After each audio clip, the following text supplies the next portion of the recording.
আসসালামু আলাইকুম। এটিএন বাংলার সংবাদে সবাইকে স্বাগত জানাচ্ছি অনামিকা হাসান পুনম।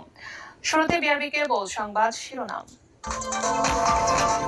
সবার সমন্বিত প্রচেষ্টায় এবার অবাধ ও সুষ্ঠু নির্বাচন হবে আশা সিইসির। ইসির কর্মকর্তাদের রিটার্নিং কর্মকর্তা চাই বিএনপি। প্রতি কেন্দ্রে সেনা মোতায়েনের দাবি জামাতের। একটি মহল মবপ্রেসির মাধ্যমে জুলাই গণহত্যার বিচার ভিন্ন খাতে নেওয়ার চেষ্টা করছে অভিযোগ মির্জা ফখরুলের। জাতীয় স্বার্থে ভিন্ন মতকে শ্রদ্ধা জানানোর আহ্বান।